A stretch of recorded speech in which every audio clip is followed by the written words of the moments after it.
the reason I initially reached out to you was right after the hurricane. Yeah. So I saw you come out with this massive effort. I Yeah. know the city was working on it. I Mhm. know the administration had a lot of focus on cleaning up that storm, and Mhm. I think the whole city needs a little grace. You guys have done Yeah. a lot, Mhm. a lot. I Sure. mean, from the initial cleanup to the warnings Mhm. to the public safety issues Mhm. during the storm. I mean, I had a fire in my Yeah. neighborhood. Tampa Fire couldn't even get there because of the flood. Mhm. It really was I would say the really the worst thing to happen in our city in a long, long Oh, yeah. time. Mhm. But you were really focusing on what the hell happened, right? Mhm. Some sort of an investigation, an Yeah. independent investigation. Why are there floodwaters in areas that are not in Yeah. flood zones? What can we do to help those people? Yeah. And then on the back end of that, how do we make sure to mitigate those issues moving forward? So Absolutely. I reached out to you a few months ago, and Mhm. finally you are on the show. So let's dig into this Yeah. issue. Your initial thoughts when the storm Yeah. comes through. Yeah. What are you thinking Mhm. as an elected official here in Tampa? Shock and tragedy. North Tampa, I'll concentrate on North Tampa here, getting flooded. You're talking about Forest Hills, the middle class in Tampa, Tampa Overlook, a working class community, university area, different areas here in North Tampa. So a lot of shock. Places like Timber Falls off of 113th Street. I've been working for years in these apartments, lower income apartments filled with senior citizens, people on disability, people trying to make $1 out of 15 cents, right, in life. And they were flooded. It was shock. It really, really was. My first 2 or 3 days, I was out there on a boat with people, helping people out. I'll be honest, I was really pissed off. I was, because I saw people that I know, people that I care about, people that I've come to love a lot, get hurt. And when you see people like that lose everything, you want people to take accountability. You want to come up with good solutions, and you got to move beyond your anger. I know that early on, it's funny, there were some pictures taken of me where people were like, dude, man, you look pissed off. And I was like, well, I was pissed off. But you move beyond that, right? And you try to come up with solutions. So immediately, I believe this happened on a Friday, I called for a public meeting in Forest Hills for all of North Tampa to take place that Tuesday. And something like 250 or so people showed up. Very emotional, very emotional. But you know what? People were angry. I'd be angry as well. Yeah. And people were very emotional, but it's foreseeable. And that's our job as electeds. If you can't stand the heat, get out of the kitchen. And you probably knew that going in, setting yeah. up the meeting, like, okay, people are going to be angry. Oh, yeah. And I believe the mayor was there. Yes. Yep. Mhm. And we should say too, your district is North Tampa. Yes, These yep, are the people North you and New represent. Tampa. These Yeah. are your constituents. Can you pull up, David, that initial, I think, Tampa Bay, a lot of news organizations have been following your story and your journey, Yep. figuring out what the heck is going on here and what we can do about it. But yeah, the mayor was there. Yeah. Who else did you have? Did you have other public officials? Yeah, so I invited, as I recall, to that one, the office of Congresswoman Laurel Lee, who represents the area, to be our FEMA contact for there. I wanted a county commissioner to come. Pat Kemp came. We had the office of State Senator Jay Collins come as well. Jay works with Operation Barbecue Relief, which provided a lot of nutritional assistance to people.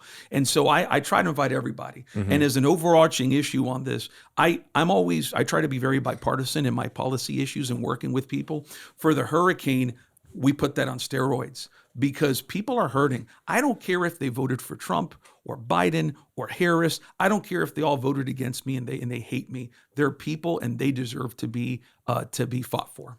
Absolutely. And so out of that meeting, obviously probably came a ton of questions. Yeah.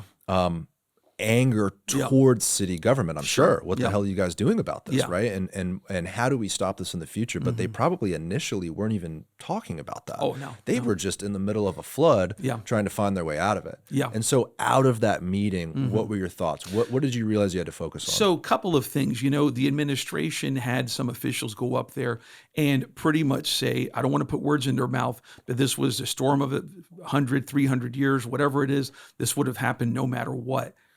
Whether or not that's true, and I have my personal feelings on that as a layperson, my opinion, probably not the time to say that, but when you're going 90 miles an hour in a 45-mile-an-hour zone, things are going to happen. The real value of that meeting was that, number one, we showed up.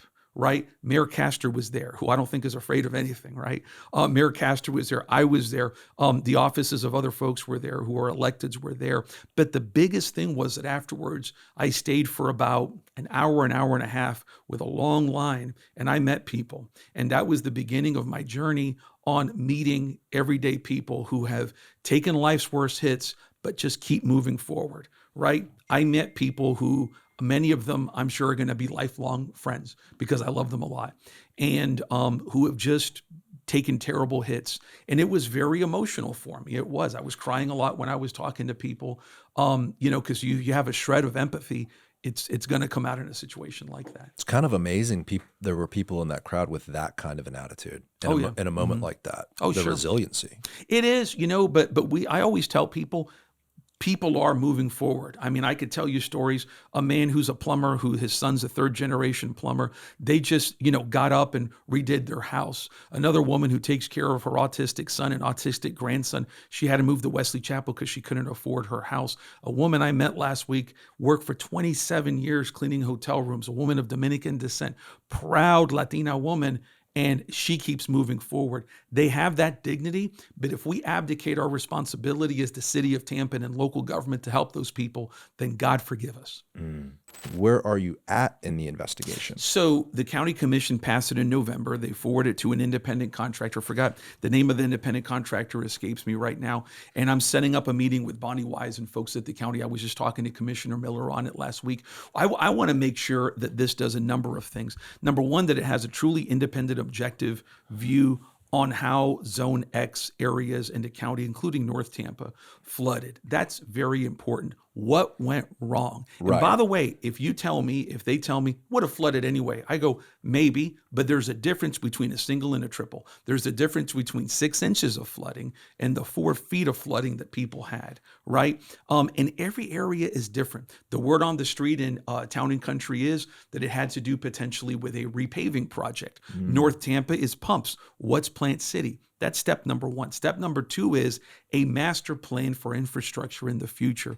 We need to have an objective analysis on our stormwater and wastewater infrastructure in the city of Tampa and countywide on what our future needs are going to be, how much that's going to cost, and how to build a bridge to pay for it so we can have that discussion with taxpayers. We need to be empowered with that information. That's what I've been told this is going to do, and that's what I expect it to do. How deep is the investigation going to go? What's the time frame of it? When do you think you'll get answers? So I'm told it'll be about 6 months, 6 or 7 months. That's not that long. It's really. not. I was pleasantly surprised. But again, I want to make sure that it's being done the right way. I have motioned for, and I don't think it's been approved yet, but it should, for the city to contribute some to this investigation so that we can be stakeholders. Plant City supports it. Temple Terrace, the city of Temple Terrace supports it. Obviously, Hillsborough County does. So we're talking about 6 or 7 months, and it should be pretty detailed. Yeah. And by the way, I mean, if as we go, there are things that I don't like as the fiduciary here for North Tampa, I will say something. And if we have to do something unique for the city of Tampa, we will. I don't anticipate us having to go there because we work very well together with the county. But obviously, if there's a route going, and by the way, I mean, people like, you talk to Commissioner Miller, right? She brings a very unique voice. We have a lot in common in our experiences, which is her area got flooded. She's very upset at seeing the good people of Plant City, a beautiful community, be devastated in Zone X. And she wants answers for her constituents, just like I do. So those county commissioners, I think all of them share in that sentiment. So I'm sure we're going to get there. Yeah. And it's something that absolutely should be focused on because it's the reality we live in. Maybe this comes with the cost of living in this beautiful place, right? We live in Florida. It's an incredibly beautiful place. People move here for the weather. And, we deal with these tropical storms and hurricanes every year. And so to not focus on this and to bury your head in the sand or to not fund whatever answers come of this study, I think is a little silly. Oh, yeah. We can't build a bubble around our community and be completely insulated from these hurricanes, but there's a certain effort that could be made to help mitigate them. Hey guys, if you want to watch the full episode of this clip, click right here. Make sure to subscribe by clicking right here. Thank you for watching.